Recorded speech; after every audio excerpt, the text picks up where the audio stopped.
Day 19. Wow, that's getting up there.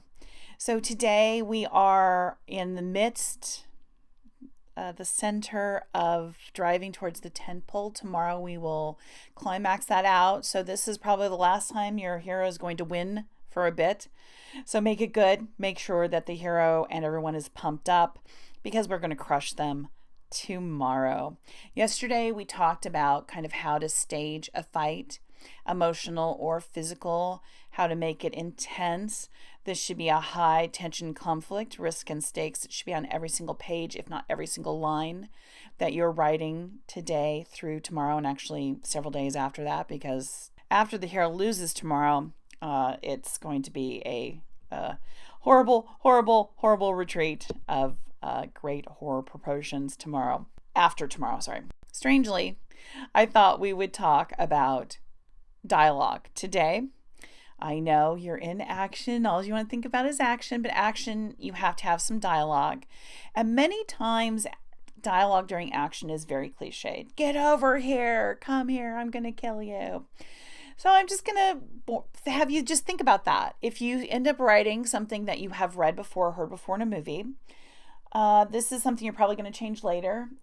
I don't want, again, write organically. I don't want you going back and editing too much. But if you find yourself writing, get over here, you might want to think about, is there something different? What is unique to my genre? What is unique to me? Because I really want you to start thinking about who you are as an author. What is your brand? And I know it's your first book and people just rolled their eyes and hurled themselves over their desk and bumped their head on their computer.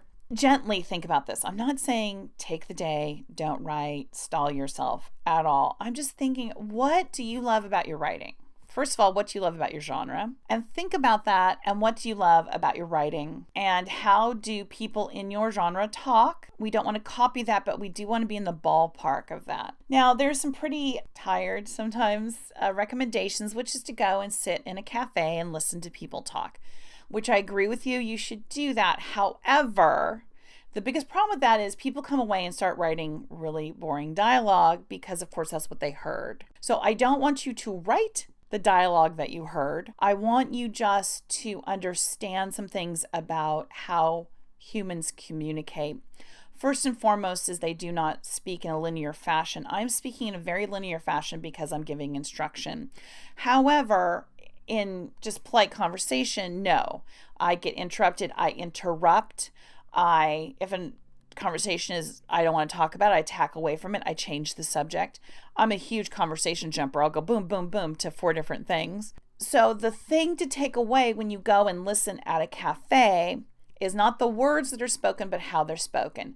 What's the body language behind it? Is that person telling the truth? Because people lie. They lie to themselves. They lie to other people. They obfuscate. There's all kinds of things that happen during just really casual conversation at a cafe. So that when people are saying to go and listen to people talking, it is not for you to copy that boring ass words they're saying, because if they're at a cafe, it's probably going to be pretty boring. What they mean is to take away from that. Do not just have your characters tell the truth. Do not have them easily speak something that's emotionally difficult. Don't have a conversation go in a linear fashion. Interrupt it. Take it away from where the nose is. Take it away from what they want to talk about. Have the person that has to reveal information want to talk about anything else but that information. That's already going to make it much more interesting. Make it be a fight. Make one person be resistant. Have one person be pushing. Mix it up, and don't do it the same way all the time, because sometimes I'll give this advice and then that's all it is, that they fight constantly, and that's not good either. There are a whole bunch of different ways to make a conversation feel more natural, and use them all. Moderation is always great. Mix it up so it feels new and fresh each time, and especially in action, we're not going to talk a lot, so those brief moments of dialogue really stand out, right? Because they're punctuation.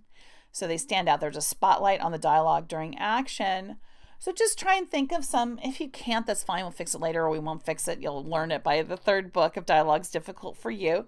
Can we think of some other way than the hero saying, you're all going to die? And I'm 50 books in, and my villains say, you're all going to die a lot. So I've had to really find out how to do that differently.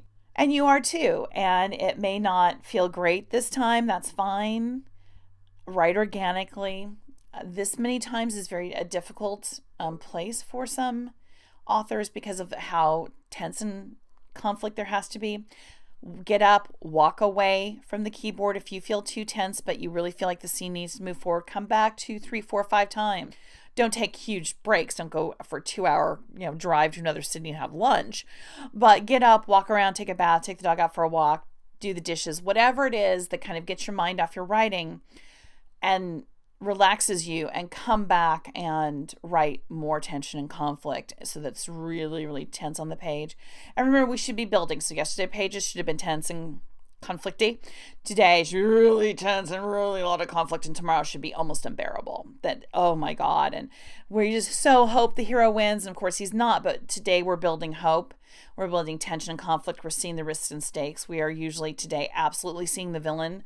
Usually the villain and the hero are in physical or emotional conflict because we have to be, so that tomorrow it makes sense when the villain wins. All right, that is day 19. Tomorrow's day 20, which is halfway through the writing pages. Can you believe it? We made it this far. I'm so incredibly proud of you. Even if you're just listening to these and not writing, I'm still incredibly proud of you because you are working on your craft. Oh, but gosh, I really look forward to tomorrow, especially if you're writing and especially if you're about halfway through your book. See you then.